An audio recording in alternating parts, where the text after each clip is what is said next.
Hi, congratulations, Volga Videos. 18 million subscribers. Like, share and subscribe.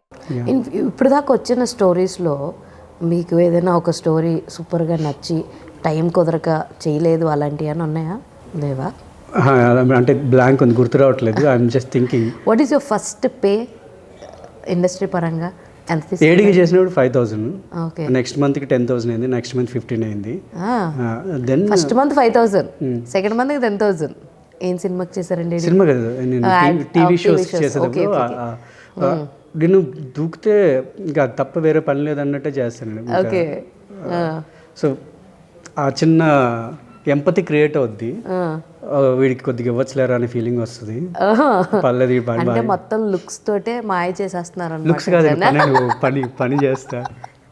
Looks ఎన్ని రోజులు ఉంటాయి, పని చేస్తారు ఆయన, but main first focus looks దగ్గర. అంటే నేను బిలీవ్ ఏం చేస్తానంటే, when you are discipline, skill can be ఎవరో ఒకరు నేర్పిస్తారు, నీకు స్కిల్ నేర్పిస్తారు.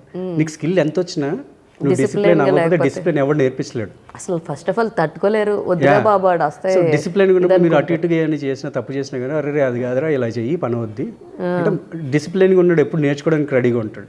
సో ఆ డిసిప్లిన్ కాపాడుకుంటే సస్టైన్ అవ్వచ్చు, ఎక్కడన్నా ఏ ఫీల్డ్లోనే ఎక్కడైనా సస్టైన్ అవ్వచ్చు. ఇండస్ట్రీలో మీకు బాగా సపోర్ట్ చేసిన వాళ్ళు ఎవరండి? అంటే యూ మీన్ అబౌట్ ఫిలిమ్స్ కావచ్చు, లేదంటే ఏదన్నా సూపర్ మీకు బాగా సజెషన్స్ ఇస్తూను, లేదంటే అరే ఇక్కడ ఇది ఉంది చూడు ఆడిషన్స్ అని కానీ ఇలా? అంటే నాకు సపరేట్గా కూర్చుని మెంటర్షిప్ ఇలాంటివి ఏం లేవు. ఎప్పటికప్పుడు నేను చేసిన సినిమా ప్రతి ఒక్కరు నాకు క్లోజ్గా ఉంటారు, అందరూ ఈక్వల్ పార్ట్ ఆఫ్ సపోర్ట్ వస్తూ ఉంటారు. ఓకే.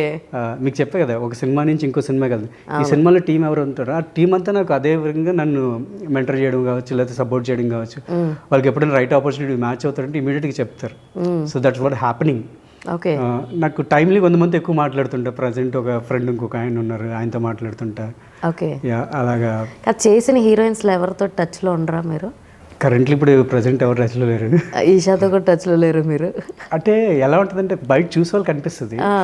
చాలా మందికి డౌట్ ఉంటుంది అనమాట, వీళ్ళు కలిసి యాక్ట్ చేశారంటే వీళ్ళు ఇంక విపరీతమైన టచ్లో ఉంటారు బయట ఆడియన్స్ ప్రకారంగా. మాకు తెలుసు కాబట్టి చూసే వాళ్ళకి ఎలా ఉంటుందంటే, స్క్రీన్ ఎనర్జీని వాళ్ళు అదే తీసుకుంటారు కదా. సో వీళ్ళు కూడా బయట అంతా కలుస్తుంటారు, తిరుగుతుంటారేమో అని. ఇట్స్ ఎవరు ర్యాట్ రేస్లో వాళ్ళు ఉంటారు. ఇప్పుడు ఈ సినిమా అయిపోయింది, ఈ సినిమా ఉన్నప్పుడు ఎలా ఉంటుందంటే అందరూ ఉన్నట్టు ఉంటుంది, ఎవరు ఉండరు. అదే అలా ఉంటుంది సినిమా ఇండస్ట్రీలో వాళ్ళ పరిస్థితి, యాక్టర్స్గా పరిస్థితి. It's like too busy two solo, ఆ టైప్లో. మీరు ఇప్పుడు అన్నారు కదా, ఈ మాట ప్రకారమే ఇట్ ఈస్ లైక్ ఒక్కొక్కసారి ఫైనాన్షియల్గా చాలా బాగుంటుంది, బట్ ఇంకొకసారి ఫైనాన్షియల్గా చాలా లో ఉంటుంది. ఈ ఫేజెస్ని చాలామంది ఎక్కువగా సినిమా వాళ్ళే ఫేస్ చేశారు. అంటే స్క్రీన్ ప్రెజెన్స్ అందరికీ ప్రతి 365 రోజులు షూట్లు ఉండవు, అందరికీ 365 రోజులు ప్రాజెక్టులు ఉండవు. సో అలాంటప్పుడు చాలా లో ఫేజ్లోకి వెళ్ళిపోతుంటారు, ఫైనాన్షియల్గా వీక్ అయిపోతుంటారు. ఇది అలవాటు అయిపోయి వేరే చోటకి వెళ్ళి వర్క్ కూడా చేయలేరు. ఒకవేళ వర్క్కి వెళ్ళినా వాళ్ళు ఏమంటారు, మీకేమైందిరా ఇక్కడికి వచ్చి వర్క్ చేసుకుంటున్నారు, మీకే మంచిగానే సంపాదించుకుంటారు కదా అని చెప్పని అంటారు. ఈ టార్చర్ తట్టుకోలేక సరే మళ్ళీ వచ్చి మళ్ళీ ఇందులో కష్టాలు పడుతుంటావు. How you balance all these things ఫైనాన్షియల్గా? అదే నేను డిసిప్లైన్ అన్నా కదా, యాక్టర్స్కి మెంటల్ హెల్త్ కరెక్ట్గా ఉండాలి, ఫిజికల్ హెల్త్ కరెక్ట్గా ఉండాలి. ఈ రెండు కాపాడుకుంటే మిగిలిన ఆటోమేటిక్గా వచ్చేస్తాయి, సెట్ అవుతుంటాయి. సేవింగ్స్ చేస్తుంటారా మీరు? చేస్తుంటే ఉంటాయి, జాగ్రత్త ఖర్చు పెడతా. అంటే మరి నాకు అంత లగ్జరియస్ ఖర్చులు ఉండవు. అంటే బట్టలు, నేను పార్టీలు ఇచ్చే రకం కూడా కాదు. పార్టీలు తీసుకుంటే మొహాటానికి వెళ్తాం కొన్నిసార్లు, అవి కూడా ఎక్కువ ఉండవు. 2-3 సార్లు పిలిస్తే మేబీ వెళ్ళాలని వెళ్తుంటా. కానీ మహా అంటే జిమ్ ఇన్ సెన్స్ నా ఫిజికల్ యాక్టివిటీ. ఈ మధ్య డాన్స్ కూడా ఏం ప్రాక్టీస్ లేదు, ఇంతకుముందు చేసేవాడిని. ఈ సినిమాకి స్కిల్ సెట్ బేస్డ్ ఏమన్నా ఉంటే అవి తప్ప ఎక్స్పెన్సెస్ నాకు పెద్దగా ఏముండవు. అండ్ వెన్ యువర్ డైట్ అంటే డైట్ యాక్చువల్గా చాలా తక్కువ ఖర్చు అవుద్ది, మామూలు ఫుడ్స్ కన్నా డైటే తక్కువ ఖర్చు అవుద్ది. వెజిటేబుల్స్ అవే తక్కువ అవుతుంటాయి. అయినా మీరు ఏమి చేయను పాటించను అంటున్నారు కదా, తింటాను అంటున్నారు కదా. అంటే బేసిక్ వెజిటేబుల్స్ కావచ్చు, లేదంటే దాన్ని ఏమంటారు కెన్వా కావచ్చు అప్పుడప్పుడు, ఆ టైప్లో. మీకు అనిపించదండి ఆ కెన్వాలు ఎలా తినాలనిపిస్తుంది? అదే నా టేస్ట్ బడ్స్ నార్మల్ ఏదైనా పడిపోద్ది, బాడీ పనికి వస్తుందా వేసే నోట్లో. నాకు నచ్చనిది ఆ కెన్వానే ట్రై చేశాను 2-3 సార్లు. చిచ్చి ఇదేంట్రా బాబు ఇలాగుంది వట్టిగడ్డలాగా, ఎవరు తింటాడ్రా బాబు అన్న ఫీలింగ్లో మంచి ఎప్పుడు అలాగే ఉంటుంది. తినగా వేపాకు తీయకుండా అన్నట్టు దాన్ని బాగా అలవాటు చేసుకుంటే, అందుకే నేను దాన్ని లైక్ ఉప్మా కిందనో ఇట్లా అలాంటి డిఫరెంట్గా ఏదో ఒకటి చేసుకుంటుండే. కానీ తిన్నన్ని రోజులు చాలా కష్టంగా తిన్నాను నేనైతే. బట్ ఇప్పుడు తినట్లేదులేండి. తినండి, మంచిదే. చూద్దాం, ట్రై చేద్దాం. అయితే ఇందాక మనం మాట్లాడుకుంటున్నట్టు ఇప్పుడు అప్కమింగ్ ప్రాజెక్ట్స్ ఏమున్నాయి అండ్ అందులో ఎలా కనిపించబోతున్నారు, అండ్ మీకు ఇంకేమన్నా అరే ఇలాంటి ఒక రోల్ నాకు పడితే బాగుండు కదా అన్న ఫీలింగ్ ఏమైనా ఉందా? అప్కమింగ్ ప్రాజెక్ట్స్ అయితే ఇప్పుడు చైనా పీస్ రిలీజ్కి ఉందండి. ఓకే. ఫెబ్ మోస్ట్లీ 27th అనుకుంటున్నాం. ఓకే. సో అది ఖచ్చితంగా ఇంట్రెస్టింగ్గా ఉంటుంది అండ్ ఎంటర్టైన్ చేస్తాను సినిమాలో. సో ఇప్పటిదాకా చేసిన వాటిలో అది డిఫరెంట్ రోల్. అండ్ దెన్ నేను బాబీ అన్న నేను ఒక సినిమా చేస్తున్నాం. It's bilingual. నేను వచ్చాను కదా ప్రెస్ మీట్ పూజకి వచ్చారు కదా, బాబీ గారు హీరోగా.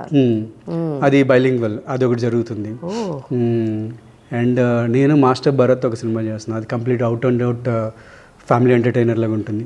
అంటే భరత్ నేను బ్రదర్స్, మేనమామగా అలీ గారు చేస్తున్నారు అండ్ రఘుబాబు గారు ఉంటారు. సో ఐ కెన్ ఇమాజిన్ ప్రతి సీన్లో ఈ కాంబినేషన్ రన్ అవుతూ ఉంటుంది. ఆ ఫన్ అంతా జనరేట్ అవుతుంది. అది కాకుండా ఇప్పుడు నేను సోలోగా ఒక సినిమా చేస్తున్నా, విజయశ్రీ సుభాష్ అని చెప్పి, కాకినాడ అతను, ఆయన డెబ్యూటెంట్. విజయశ్రీ సుభాష్. ఓకే. కొత్త అతనండి. ఓకే. కథ చాలా బాగుంది. ఆయన ప్రొడక్షన్ ఒక షెడ్యూల్ అయింది. ఓకే. అది చాలా బాగా వచ్చింది. మిగిలిన కంప్లీట్ చేయాలి. అది అనుకున్నట్టు వస్తే మాత్రం it will push me next లెవెల్కి పుష్ చేద్దని గట్టి నమ్మకం ఉంది. ఇప్పుడు దాకా కూడా what I observe is like మీరు మంచి యాక్టర్ అని గుర్తిస్తున్నారు అందరూ. ఇతను బాగుంటాడు కదా స్క్రీన్ ప్రెజెన్స్ అని అనుకుంటున్నారు. బట్ ద ప్రాపర్ రికగ్నైజేషన్ అయితే ఇంకా రాలేదు. అదే మీరు బ్యాంకబుల్ నేమ్ అయితే అది వచ్చేస్తుంది. అంటే వీడి మీద పెడితే సినిమా పోయినా ఎంత వస్తుందిరా అని ఒక ఫీలింగ్ వచ్చింది అనుకోండి. సినిమా ఆడకపోయినా మినిమం ఎంత డబ్బులు వచ్చేస్తున్నాయి అని ఒక పేరు మీద వస్తే మీరు చెప్పింది ఆటోమేటిక్గా వచ్చేస్తుంది. దానికి ఇదంతా జరగాలి. ఈ ప్రాసెస్ అంతా జరిగి ఒక డే వస్తుంది, ఆ డేకి అది అయిపోద్ది. బట్ బీయింగ్ అన్ యాక్టర్ నీ బాధ్యత ఏంటి? పని చేయడం, రిజల్ట్ ఆటోమేటిక్గా అది వస్తుంది. రిజల్ట్ గురించి ఆలోచించకుండా పని చేసుకుంటూ ఉండాలంటారు. నేను ఇది లైఫ్ టైం బిజినెస్లా చూస్తున్నా. సో లైఫ్ టైం ఇందులో ఉండాలంటే ఖచ్చితంగా పని చేసుకుంటూ పోవాలి. ఆ వాలిడేషన్స్ ఆటోమేటికలీ ఆడియన్స్ దగ్గర నుంచి కావచ్చు, ఫిల్మ్ మేకర్స్ దగ్గర నుంచి కావచ్చు, టైమ్లీ వచ్చేస్తుంది. అంటే మన డిజర్వ్డ్ పొజిషన్కి కూర్చుంటాం వెళ్ళి, బట్ కన్సిస్టెంట్గా మనం హానెస్ట్గా పని చేస్తాం ఇంపార్టెంట్ అని నేను అనుకుంటా. సూపర్ అండి.